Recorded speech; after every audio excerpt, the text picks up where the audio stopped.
오늘 우리 목사님께서 읽어주신 본문 내용은 이스라엘 역사 가운데 가장 아픈 장면을 기록하고 있습니다.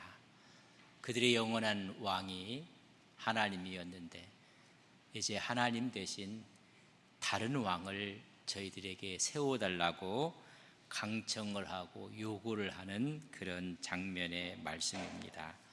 그래서 어찌 보면 가장 우리 주님께서 가슴 아픈 장면 중에 하나입니다.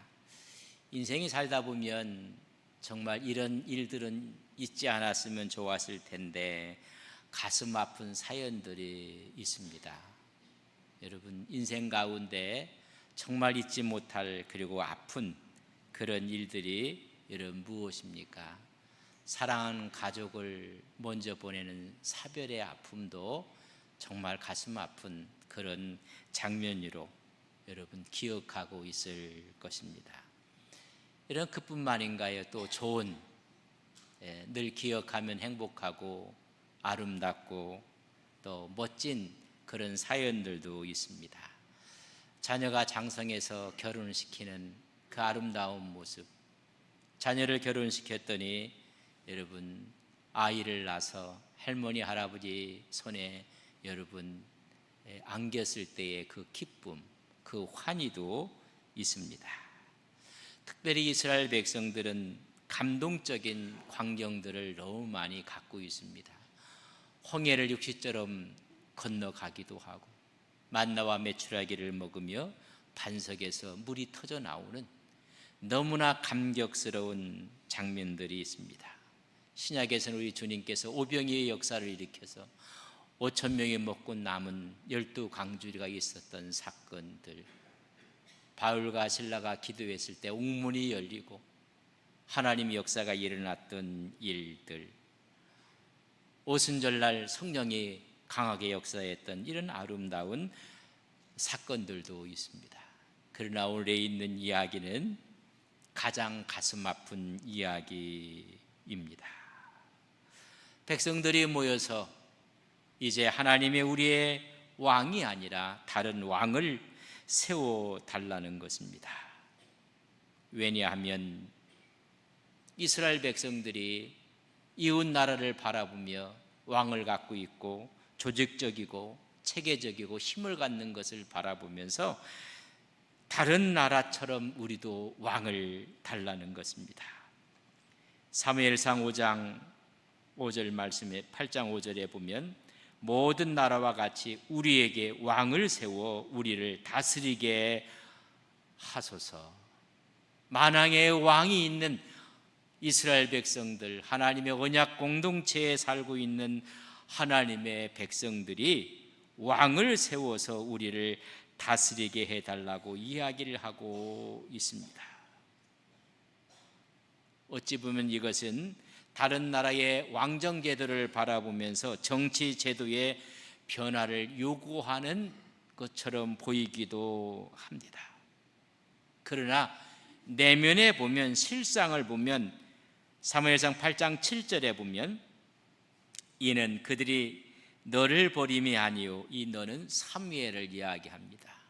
사무엘 앞에서 왕을 요구했던 이스라엘 백성들, 바로 사무엘, 너 버림이 아니요, 나 만군의 여호와 하나님을 버려 자기들의 왕이 되지 못하게 함이니라.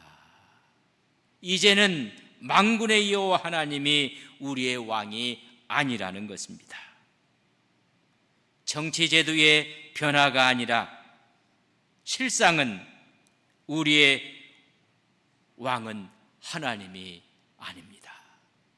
다른 왕을 세워달라는 것입니다.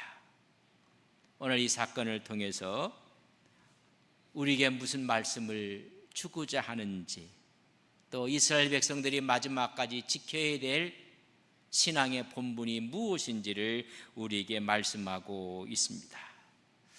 왜 이스라엘 백성들이 왕을 구했을까? 하나님 대신 다른 왕을 구하는 모습을 보게 됩니다. 사무엘이 있을 때는 그들은 결코 이방 나라처럼 왕을 구하지 않았습니다. 사무엘은 왕이었으며 선지자였으며 사사였으며 그들의 영적인 지도자였습니다. 정말 이 사무엘이 있을 동안에는 하나님의 손이 이스라엘과 함께해서 태평성대를 이루게 됩니다. 사무엘상 7장 13절에 보면 이에 블레셋 사람들이 굴복하여 다시는 이스라엘 지역 안에 들어오지 못하였으며 여호와의 손이 사무엘이 사는 날 동안에 블레셋 사람을 막으심에 평안이 찾아왔고 잃었던 땅까지 회복하는 역사가 나타나게 되었습니다. 그러나 문제는 사무엘 노년에 찾아오고 말았습니다. 그것은 두 아들에 대한 문제입니다. 두 아들의 이름이 요엘과 아비야였는데 아버지의 신앙을 본받지 않았습니다. 아버지의 의로움과 정의로움을 본받지 아니했습니다. 그를 가리켜서 사무엘상 8장 3절에 보면 그의 아들들이 자기 아버지의 행위를 따르지 아니하고 이익을 따라 뇌물을 받고 판결을 굽게 하니라. 그의 스승이었던 엘리 제사장도 엘리 제사장의 문제는 바로 그의 두 아들 홈리와 비니아스였습니다. 어찌 보면 사무엘도 똑같습니다. 두 아들 요엘과 아비야의 문제입니다. 그들은 이익을 따라 뇌물을 받았다고 했습니다. 그리고 판결을 굳게 하고 있습니다. 이런 아들이 지도자가 된다면 우리는 이 지도자를 거부할 수밖에 없기에 사무엘이 있는 동안에 우리에게 다른 왕을 세워달라고 요청을 하고 있는 것입니다. 뇌물에 대해서 성경은 단호하게 말씀합니다. 출애굽기 23장 8절에 보면 너는 뇌물을 받지 말라. 뇌물은 밝은 자의 눈을 어둡게 하고 의로운 자의 말을 굽게 하느니라. 여러분, 뇌물이 우리의 눈을 어둡게 하는 것입니다. 그리고 의로운 자의 말을 어둡게 하고 굽게 만드는 것입니다. 또한 신명기 27장 25절에 보면 무죄한 자를 죽이려고 뇌물을 받는 자는 저주를 받을 것이라 할 것이요 모든 백성은 아멘 할지니라. 저주를 받아야 할 이 사무엘의 아들들이 지도자가 된다는 것을 용납할 수가 없다는 것입니다. 어찌 보면 엘리의 두 아들, 사무엘의 두 아들, 어쩌면 똑같은지 아들들의 문제였습니다. 그 문제 때문에 이스라엘 백성들이 왕을 요구하고 있습니다. 사무엘 당신은 늙었고 아들들은 불의를 행하고 있고 이 나라가 불안하다. 그래서 다른 민족처럼 다른 나라처럼 우리에게도 왕을 세워달라고 강력하게 요구를 하는 것입니다. 하나님이 지키시는 것이 아니라 인간의 왕을 세워서 이 나라를 지킨다는 생각을 하게 되는 것입니다. 하나님만으로 부족하다는 것입니다. 이스라엘 백성들은 세상 나라처럼 되고 싶은 것입니다. 이스라엘 나라의 믿음의 정체성을 잃어간 증거를 지금 말하고 있습니다. 왕을 구한다는 것은 정말로 하나님 앞에 불중한 것입니다. 큰 잘못입니다. 왜냐하면 하나님의 통치를 거부하는 행위입니다. 너를 버리는 것이 아니라 나를 버리는 것이라고 하나님이 말씀하고 있는 것입니다. 사무엘, 너를 버림이 아니라 나 만군의 여호와 하나님을 버리는 것이라고 이야기를 합니다. 이스라엘의 지나온 역사를 보면 출애굽부터 시작해서 가나안 정복에 이르기까지 하나님이 친히 왕이 되셔서 그들을 도와주셨고 그들과 함께했던 그 하나님을 거부하겠다는 것입니다. 하나님의 역사를 알고 그 은혜를 알고 있는 그들이 이제는 그 은혜까지 망각하고 마는 것입니다. 그래서 하나님의 통치를 거절하는 것입니다. 이방 나라의 문화를 여러분 부러워하는 것입니다. 예수 믿으면서도 예수 믿는 사람의 스타일이 있고 문화가 있는데 그걸 여러분 자긍심을 가져야 되는데 세상 사람들이 하는 그런 문화 거기에 가치를 두고 우리의 신앙을 빼앗기는 분들도 많이 있습니다.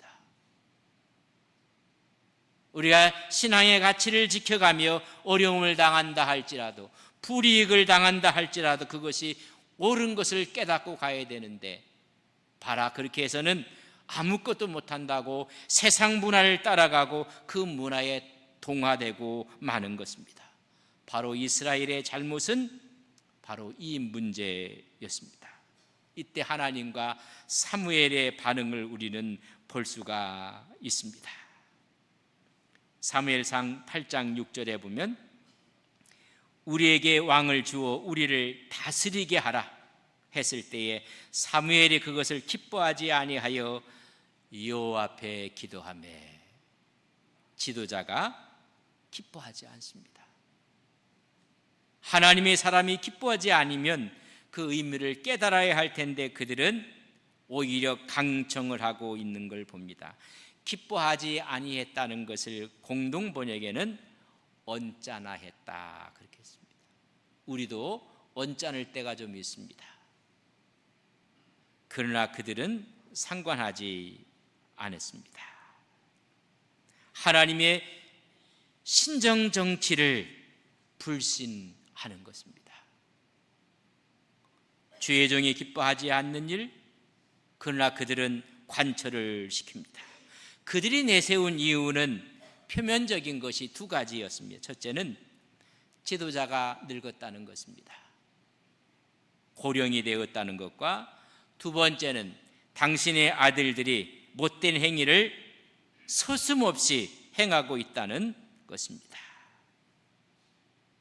그러나 실상은 하나님의 구원 역사를 부정하는 것입니다.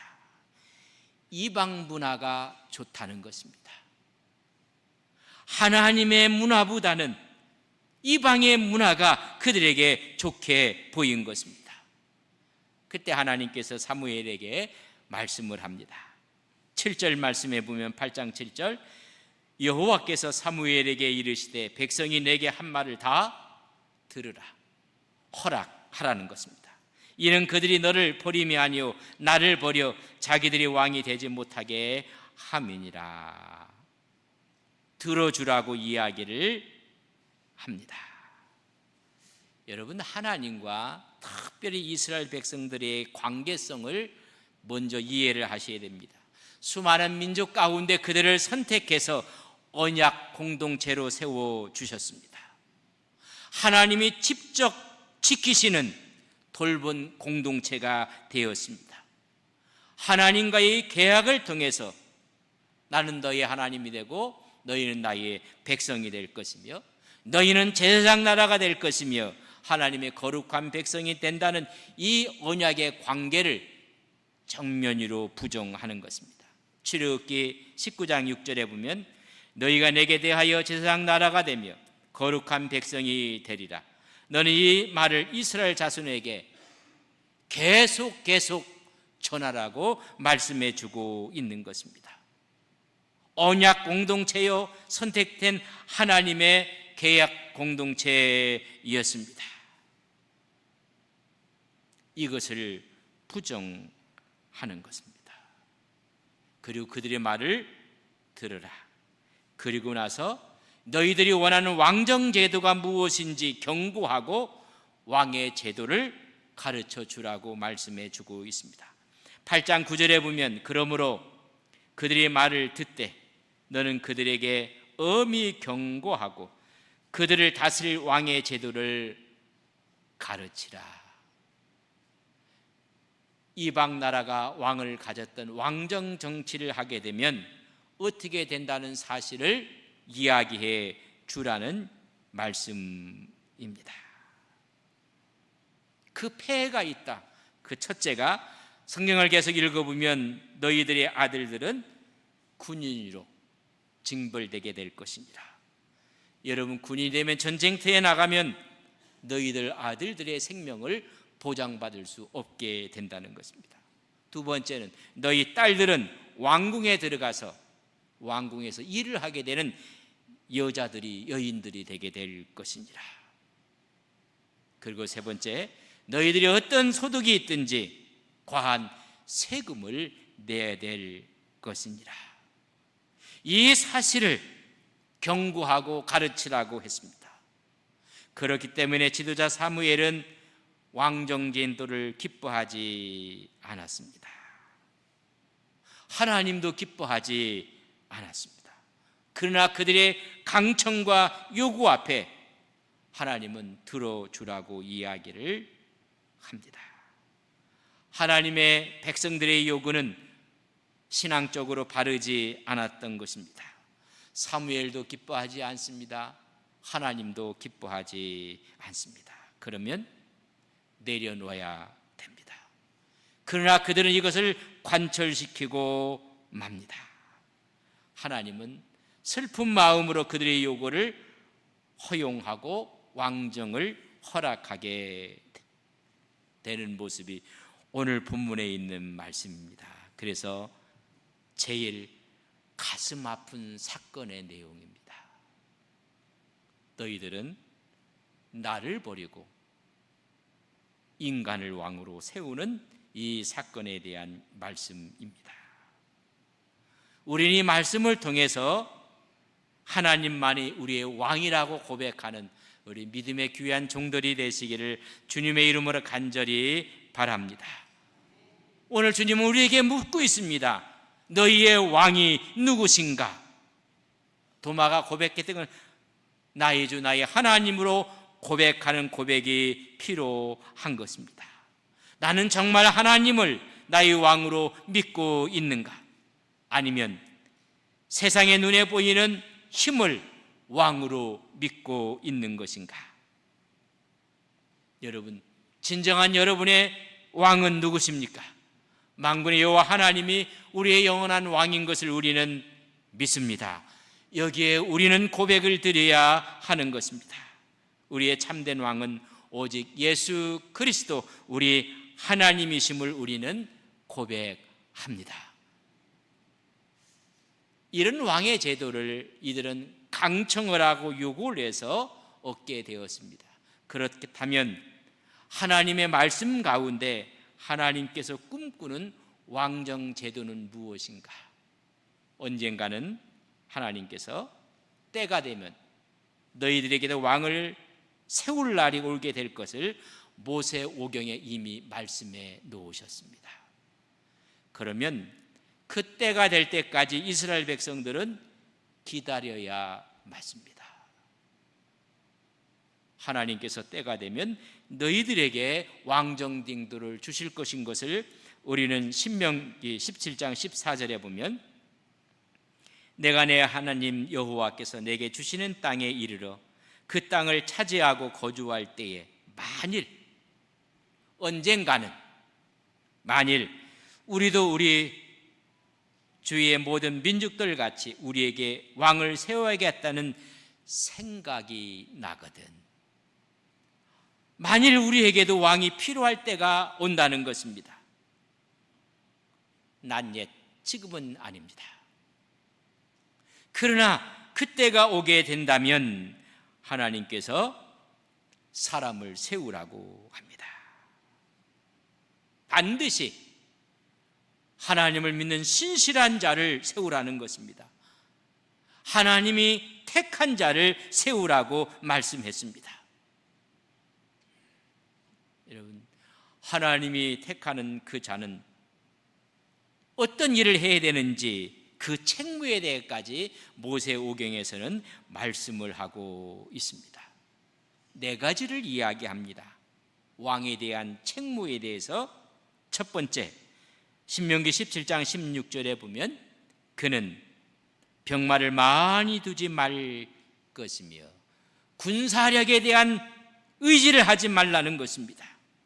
병마는 힘입니다. 군사력입니다. 너희들이 왕이 될 때는 오직 하나님만을 너의 힘과 너의 능력으로 삼으라고 이야기했습니다. 17장 17절에 보면 두 가지를 이야기합니다. 그에게 아내를 많이 두어 그의 마음이 미혹되게 하지 말 것이며 자기를 위해서 은금을 많이 쌓지 말 것이며, 왕이 되는 자, 왕정을 하면서 여러분 많은 아내를 두지 말라, 후궁과 첩들을 두지 말라는 것입니다. 그리고 너를 위해서 은금을 쌓아두지 말라는 것입니다. 하나님이 힘인 것을 하나님은 왕정제도를 통해서 말씀하고 싶었던 것입니다. 그리고 마지막 꼭 지켜야 될 것이 있는데, 평생에 너는 하나님 말씀을 가까이 하라는 것입니다. 신명기 17장 19절에 보면 평생에 자기 옆에 두고 읽어 그의 하나님 여호와 경외하기를 배우며 이 율법의 모든 말과 이 규례를 지켜 행할 것이라. 항상 하나님 말씀을 곁에 두라는 것입니다. 그 하나님 말씀을 통해서 만군의 여호와 하나님만이 우리의 왕이심을 늘 기억하라는 것입니다. 그런 사람을 택하여 왕으로 세우라는 것입니다. 다시 말하면 병마를 의지하지 않고 하나님만이 나의 힘이요 나의 구원의 능력이라고 고백하는 사람을 택하라는 것입니다. 아내를 많이 둬서 마음을 빼앗기지 않는 자, 물질의 마음을 빼앗기지 않는 자, 늘 하나님 말씀을 옆에 두며 그 말씀을 지켜 행하는 그 사람을 택하여 왕을 세우라고 했습니다. 그러나 그들의 요구로 인해서 급조된 왕을 세우는 왕이 다음 주에 설교를 할 텐데 사울 왕이었습니다. 사울 왕은 하나님께서 말씀한 조건에 맞는 왕이 아니었습니다. 여러분, 우리가 왕을 세울 때 하나님이 아닌 정치, 권력을 의지할 때, 바로 그런 사람을 왕으로 세울 때 실망과 절망과 패망이 있다는 사실을 깨닫게 하고자 한 것입니다. 하나님이 아닌 힘, 하나님의 상징을 하고 있는 공의와 정의의 권력이 아닌 것에 의지할 때 여러분 오히려 실망하고 좌절하고 패망하고 마는 것입니다. 이런 관점에서 오늘 본문의 말씀은 이스라엘 백성들이 왕을 요구하는 것은 정치의 문제가 아닙니다. 권력의 문제도 아닙니다. 신령한 믿음에 대한 문제입니다. 이제 하나님이 우리의 왕이 아니라는 것입니다. 오늘 이 말씀을 신앙의 문제로 보지 않는다면 하나님 말씀을 잘못 보는 것입니다. 정치 제도에 대한 문제도 아니요 권력과 힘에 대한 문제도 아닙니다. 신앙의 문제입니다. 이방 문화에 대한 동경입니다. 이방 군사력에 대한 마음을 빼앗긴 이스라엘 백성들의 모습입니다. 이스라엘은 왕을 요구합니다. 하나님 나라에 합법한 영적 질서가 아니었습니다. 때가 되면 하나님이 주실 것인데 그들은 영적 질서를 무시하고 말았습니다. 세상적이고 세속적인 요구였습니다. 이방 문화와 이방 권력의 마음을 빼앗기고 말았습니다. 그것을 부러워하고 있었던 증거입니다. 저들이 요구하고 기도했다는 사실 앞에 우리는 기도에 대해서 깊게 한번 묵상을 하셔야 됩니다. 우리는 하나님께 기도합니다. 근데 기도하는 것이 세상의 질서를 따라 기도해서 얻은 것은 유쾌하지 않습니다. 기도를 해도 세상의 질서인지 영적인 질서인지 아니면 세상적인 질서인지를 여러분 먼저 구분하셔야 합니다. 내가 요구해서 가장 큰 것을 얻는다 할지라도 그것이 하나님과 나 사이의 간격을 멀리한다면 그것은 수용할 수 없는 것입니다. 모세가 바로 그런 사람입니다. 공주의 아들됨 왕자의 자리가 하나님과 나 사이를 떼어놓는 권력이라면 수용할 수 없다는 것입니다. 우리는 기도할 때 이것이 하나님의 영적인 질서와 합당한 질서인지 아니면 세속적이고 욕망적이고 자기의 욕심인지를 먼저 구분하셔야 합니다. 이스라엘은 자신들의 욕심으로 인해서 욕망에 빠져서 왕을 구했습니다. 하나님의 영적 질서가 아니었습니다. 그럼에도 불구하고 하나님께서 허락하셨습니다. 그렇기 때문에 아픔과 상처를 얻게 되는 것입니다. 오직 하나님만 바라보며 하나님께 우리는 고백하며 그분만이 나의 구주가 되심을 고백하며 오늘도 힘차게 믿음으로 승리해 나가시는 우리 온 성도님들이 되시기를 주님의 이름으로 간절히 축복합니다.